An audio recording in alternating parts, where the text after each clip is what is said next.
Hello बच्चों, तो मैं स्वागत करता हूं आप लोगों का। और आज मैं अपने साथ में आपको जाप कराऊंगा ओम के नियम का। तो ओम के नियम के जाप के लिए आप लोग हो जाइए तैयार, क्योंकि ये एग्जाम में बहुत ही इंपॉर्टेंट क्वेश्चन है। और ये एग्जाम पॉइंट ऑफ व्यू से कभी 2 नंबर का, कभी 4 नंबर का आता है। अगर 4 नंबर का आता है तो साथ साथ में विशिष्ट प्रतिरोध का व्यंजक भी प्राप्त करने के लिए दिया जाता है। और अगर 2 नंबर में आता है तो ये ओम का नियम लिखिए और इसका व्यंजक लिखिए, यानी इसका सूत्र लिखिए। ठीक, तो आइए देखते हैं ओम का नियम है क्या। लिखा हुआ है, किसी धातु के तार में, किसी एक धातु का तार लेना है, ज्वाइंटली धातु का तार नहीं लेना है। ये नहीं कि चांदी के तार में आप तांबे का तार जोड़ लें, ऐसा नहीं लेना है। तो किसी एक धातु के तार में प्रवाहित होने वाली धारा और उसमें करंट प्रवाहित करें, यानी उसमें विद्युत धारा प्रवाहित करें, जिसको आई से दर्शाते हैं। तो इतना तार लिया आपने और उसमें क्या करें, करंट प्रवाहित करें, धारा प्रवाहित करें। तो उस तार के सिरों के मध्य क्या हो जाएगा, विभवांतर उत्पन्न हो जाएगा। इसे कहा है कि अगर तार में आप करंट प्रवाहित कर रहे हैं तो उसके सिरों के बीच में विभवांतर उत्पन्न हो जाएगा, इसको V से दर्शाते हैं। कहा गया, ये भी है। और जो विभवांतर उत्पन्न होगा वो क्या होगा, अनुक्रमानुपाती होता है। किसके, धारा के। इसका मतलब है कि अनुक्रमानुपाती का होने का मतलब कि जितनी ज्यादा करंट आप प्रवाहित करोगे उतने ज्यादा विभवांतर उत्पन्न होने वाला है। और अगर व्युत्क्रमानुपाती होता तब कहा जाता है कि व्युत्क्रमानुपाती होता है, लेकिन ऐसा होता नहीं है, होता अनुक्रमानुपाती है। लेकिन व्युत्क्रमानुपाती है तो क्या करोगे, तब उल्टा होता, ये धारा बढ़ाते तो V का मान घट जाता, ये होता। तो जब धारा का मान जितने ज्यादा उत्पन्न करोगे, जितनी ज्यादा धारा करंट प्रवाहित करोगे, उतने ज्यादा विभवांतर उत्पन्न होगा। अनुक्रमानुपाती का मतलब ये होता है। तो लेकिन कब, जब तार का ताप निश्चित हो, मतलब क्योंकि ताप अगर आप उसको फिजिकल क्वांटिटी चेंज करोगे, तार की मोटाई बढ़ा रहे हो, ताप चेंज कर रहे हो, तब ये मान जो है ये डिफर कर जाएगा, तब ये नियम लागू नहीं होगा। तो ध्यान रहे, ताप निश्चित होना चाहिए, तार की मोटाई या लंबाई वो निश्चित होनी चाहिए। तो निश्चित भौतिक अवस्था में, यानी भौतिक अवस्था में कोई परिवर्तन ना किया जाए, और किसी भी धातु का तार लिया जाए, उसमें जितने ज्यादा करंट आप प्रवाहित करोगे तो जो करंट होगा वो उस तार के दोनों सिरों के बीच उत्पन्न विभवांतर के अनुक्रमानुपाती होगा। इसको हम लोग गणितीय भाषा में ऐसे लिख सकते हैं, यानी V जो होगा विभवांतर, ये अनुक्रमानुपाती होगा किसके, I के। इस तरह से आप लिख सकते हैं। ये जो पूरी बात लिखी है ऊपर, यही है। यानी किसी भी धातु के तार में जितने ज्यादा आप करंट प्रवाहित करोगे उतने ज्यादा क्या होगी, विभवांतर उत्पन्न होगा। ये अनुक्रमानुपाती का चिन्ह है, ये प्रोपोर्शनल होता है। अब देखो यहाँ पर क्या करेंगे, V प्रोपोर्शनल हटाते हैं तो एक हम लोग क्या करते हैं, बराबर लगाते हैं। बराबर लगाने के लिए एक नियतांक से गुणा करते हैं, और एक वो नियतांक क्या होता है, I, सॉरी I तो वही है, वो नियतांक हो जाएगा R। तो नियतांक से गुणा हो गया R, और तो हो जाएगा V बराबर I R, जिसे आप लोग सूत्र में यूज करते हैं। V बराबर I R, ये फार्मूला होता है। अब यहां पर लिखना है आपको जहां, यहां पर क्या लिखना है, जहां लिखना है, जहां R क्या है, चालक का, चालक का क्या है, प्रतिरोध है। चालक का क्या है, प्रतिरोध। अब प्रतिरोध क्या होता है, प्रतिरोध वो चीज होती है जो धारा के मार्ग में रुकावट पैदा करता है। तो ये हो गया R चालक का प्रतिरोध है, जिसका मात्रक, और प्रतिरोध का मात्रक क्या होता है, जिसका मात्रक। ऐसे तो मात्रक इसका क्या होगा, पहले हम लोग निकाल लेते हैं। अच्छा, मात्रक निकालने के लिए क्या है, वैसे तो इसका मात्रक लोग बता देते हैं। जिसका मात्रक ओम होता है, क्योंकि इसको किसने खोजा है, ओम ने खोजा है, इसलिए अपने नाम पर रख दिया मात्रक ओम। अगर आप खोजते तो आप अपने नाम पर रख सकते थे, लेकिन आपने ऐसा किया नहीं, आप थोड़ा लेट हो गए, ओम आपसे निकल गए आगे, तो इसका आपको करना पड़ रहा है जाप, नहीं तो वो आपके नाम पर जाप कर देंगे। तो यहाँ पर जो ओम है इसको ऐसे भी दर्शाया जाता है, ये। अच्छा, ये क्या है, ये क्या ओम है कि नहीं, ओम नहीं है, ये है ओमेगा। क्यों, क्योंकि जैसे एम्पियर जो विद्युत धारा होती है उसको आई से दर्शाते हैं, तो आई जो है ये आई शब्द है ना कि एम्पियर है। तो उसी तरीके से या एम्पियर ए से लिखा जाता है, तो ए जो है ये इंग्लिश अल्फाबेट का ए अक्षर है, ये ओम नहीं बल्कि ओमेगा अक्षर है। इसको ओम को, प्रतिरोध को दर्शाया जाता है इससे। मात्रा जो होगा ये ओम, ये होगा ओमेगा की मात्रा शब्द। ठीक, तो इस तरह से सब नहीं बल्कि अक्षर है। ओके, तो ये इसका मात्रक होगा। दूसरा मात्रक पूछ लेता है, दूसरा मात्रक यहां से निकाल सकते हो। r बराबर क्या होगा, ये गुणे में है, बटे में आ जाएगा। r बराबर v, सॉरी r बराबर आप मेरे लिख तो फिर क्या, और ये i गुणे में बटे में जाएगा, तो v अपान i। ठीक, और तो r का मात्रक, r का मात्रक लिखो, r का मात्रक बराबर o v का मात्रक, तो v का मात्रक होता है वोल्ट, तो लिख दो वोल्ट, और i का मात्रक एम्पियर होता है। क्या होता है, एम्पियर। अब बट्टे को प्रति बोलते हैं कि नहीं, तो आर का मात्रक हो जाएगा वोल्ट पर एम्पियर। आप इसको भी लिख सकते हो कि वोल्ट प्रति एम्पियर, ये लिख दो वोल्ट प्रति एम्पियर। ये किसका मात्रक हो गया, ये हो गया प्रतिरोध का मात्रक वोल्ट प्रति एम्पियर। लिखो या तो लिखो ओम, इस तरह से आप ओम का मात्रक निकाल सकते हैं। तो इतना हुआ ओम के नियम के बारे में। अब आइए थोड़ा सा देखते हैं कि ओम का नियम का जो ये प्रतिरोध होता है ये किस किस अवस्था पर निर्भर करता है। तो ये जो ओम का नियम का जो प्रतिरोध है, चालक की तार की आप मोटाई बढ़ा दोगे, क्योंकि मोटाई पर ये निर्भर करता है, मोटाई बढ़ाने से ये प्रतिरोध बदल जाता है। अब घटेगा कि बढ़ेगा ये जानेंगे, मोटाई और लंबाई बढ़ा दो फिर भी ये बदल जाता है। तो ये चालक के तार की जो कुछ क्वांटिटी, फिजिकल क्वांटिटी होती है, क्षेत्रफल हो गया, लंबाई हो गई, उस पर उससे ताप हो गया, उससे घटता बढ़ता है। तो ये देखिए ये क्या होता है। ठीक, तो हम इसको मिटाते हैं और देखते हैं ओम के नियम में आर की निर्भरता, मतलब प्रतिरोध की निर्भरता, ये मिटा रहे हैं। ठीक, और जिसको स्क्रीनशॉट लेना है ये ले सकता है।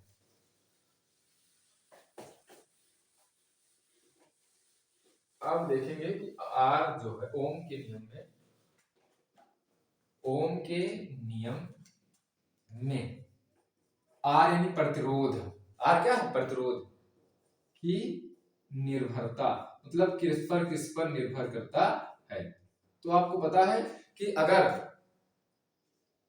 ताप बढ़ा दोगे तो चालक का प्रतिरोध जो होता है वो बढ़ जाता है। क्यों? क्योंकि ताप बढ़ाने से जो विद्युत धारा होती है वो प्रभावित होती है, विद्युत धारा कम हो जाती है और इससे क्या हो जाएगा, इलेक्ट्रॉनों का प्रवाह सही से हो नहीं पाएगा। इलेक्ट्रॉनों जब ताप बढ़ाओगे ना तो इलेक्ट्रॉनों का प्रवाह अनियमित हो जाता है। तो अनियमित होने से क्या हो जाता है, इलेक्ट्रॉन अपना काम सही से कर नहीं पाते। जो चार्ज होता है उसको इस पार से तार के उस पार ले जाने से, मान लो ये एक तार है, इलेक्ट्रॉन यहाँ से ले जा रहे हैं, करंट इधर को जा रही है विद्युत धारा, लेकिन यहाँ पर जब इस तार का ताप बढ़ा दोगे तो इनकी गति अनियमित हो जाएगी और फिर अनियमित गति के कारण इनकी धारा का मान घट जाता है। तो ताप बढ़ाने से जब धारा का मान क्या हो जाएगा, घटेगा, तो प्रतिरोध जाहिर सी बात है बढ़ जाएगा। क्यों? क्योंकि धारा के मार्ग में जब रुकावट आ जाएगी उसी को बोलते हैं प्रतिरोध। तो ताप बढ़ेगा तो आर भी बढ़ेगा, इस तरह से आप कह सकते हैं, यानी ताप बढ़ाने से प्रतिरोध बढ़ता है। तो आप लिख सकते हैं कि ओम के नियम में आर की निर्भरता, सबसे पहले डालेंगे ताप, तो लिखो ताप बढ़ाने से प्रतिरोध बढ़ता है। ठीक, ये आप पॉइंट लिख सकते हैं कि ताप बढ़ाने से प्रतिरोध बढ़ेगा। अभी इसको मिटा रहे हैं और ये जो ऊपर को तीर लगी मतलब ताप बढ़ा फिर प्रतिरोध भी बढ़ा। ये शॉर्टकट आप यूज कर सकते हैं ना, थोड़ा बहुत तो शॉर्टकट यूज करना सीखो ना। अब देखो दूसरा होता है कि तार की लंबाई, तार की लंबाई पर क्या निर्भर करता है। तो अगर तार की लंबाई अगर आप बढ़ा दोगे, कोई तार है उसको आप तार खींच दोगे, तो तार मान लो इतना मोटा है, इतना मोटा, थोड़ा और मोटा हमने कर दिया, ये इतना मोटा तार है, और इसी तार को खींच दो तो तार कैसे हो जाएगा, मान लो इतना बड़ा हो गया लेकिन पतला हो जाएगा ना। अब पतला होने से क्या हो जाएगा, तार जब पतला हो जाएगा तो जहां एक सेकंड में इस पार से उस पार 100 इलेक्ट्रॉन आ रहे थे, मान लो 100 इलेक्ट्रॉन आ रहे थे, अब उतनी सेकंड में रास्ता ज्यादा तय करना पड़ेगा और जगह भी, जैसे मान लो ये जगह थोड़ा चौड़ी है तो 10 इलेक्ट्रॉन एक साथ में जा सकते थे, लेकिन यहाँ पर सिर्फ 2 इलेक्ट्रॉन, मान लो जगह पतली हो गई, रास्ता भी लंबा हो गया है, तो 2 इलेक्ट्रॉन जाएंगे साथ साथ में और ज्यादा दूरी में जाएंगे, तो इस पार निकलने में, इस पार से इस पार निकलने में टाइम ज्यादा लगेगा और कम इलेक्ट्रॉन जाएंगे। इलेक्ट्रॉन अपने आप पर क्या लाते रहते हैं, चार्ज लाते रहते हैं, मतलब आवेश लाते हैं। आवेश का प्रवाह ही करंट का कारण बनता है, मतलब विद्युत धारा तभी बहती है। तो इसमें ज्यादा विद्युत धारा बह रही थी, इसमें बहेगी कम विद्युत धारा। जहां पर विद्युत धारा कम होगी तुरंत प्रतिरोध बढ़ जाएगा। तो यानी हम कह सकते हैं लंबाई अगर बढ़ाओगे तो प्रतिरोध भी क्या होगा, बढ़ जाएगा। ठीक, लंबाई बढ़ाने से प्रतिरोध बढ़ जाएगा। तो ताप टेम्परेचर प्रोपोर्शनल होता है किसके, आर के, मतलब टेम्परेचर बढ़ाओगे तो आर बढ़ेगा। लंबाई प्रोपोर्शनल होती है किसके, आर के। क्यों? क्योंकि आर बढ़ाओगे तो क्या बढ़ जाएगा, ये एल बढ़ जाएगा। आप इसको ऐसे भी लिख सकते हो कि R is directly proportional to L, क्योंकि लंबाई बढ़ा रहे हो प्रतिरोध बढ़ रहा है। क्यों? क्योंकि धारा का मान घट रहा है। आप देखो एक तीसरा मान होता है, ये समीकरण नंबर 1 मान लो इसको, ये तो यूज नहीं होना है। अब इसको सिर्फ ऐसे ध्यान रखना, सूत्र में ये यूज होगा लंबाई वाला।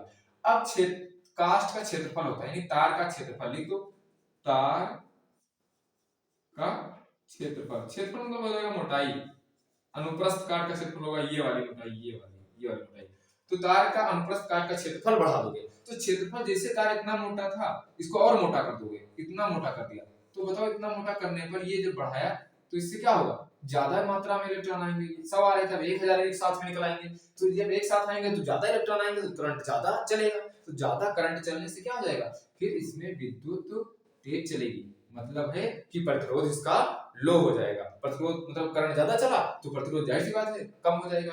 तो आर जो होता है वो एंटी प्रोपोर्शनल होता है इसके ए। एंटी प्रोपोर्शनल मतलब होता है विद्युत क्रमानुपाती होता है, मतलब अगर आप पढ़ा रहे हो क्या ए, ए मतलब होता है एरिया क्षेत्रफल, ये बढ़ा रहे हो तो आर का मान घट जाएगा, ये वाला आर का मान घट जाता है। तो आप ध्यान रखें ताप बढ़ाने पर प्रतिरोध का मान बढ़ जाता है, लंबाई बढ़ाने पर प्रतिरोध का मान बढ़ जाता है, जैसा कि यहाँ पर लिखा हुआ है डायरेक्टली प्रोपोर्शनल है। लेकिन R जो है वो अनुप्रस्थ काट के क्षेत्रफल के, तार का जो क्षेत्रफल है इसके एंटी प्रोपोर्शनल है, क्योंकि जब तार की मोटाई बढ़ाओगे क्षेत्रफल बढ़ाओगे तो जो प्रतिरोध है वो घट जाएगा, क्योंकि धारा का मान ज्यादा बहेगा, तो धारा बढ़ेगी प्रतिरोध घटेगा। प्रतिरोध क्या होता है, धारा के मार्ग में रुकावट होती है, आप लोग जानते ही हैं। तो आप इस दो समीकरण को लिख सकते हैं, ये वाला नोट किया, हाँ ये लिख लो।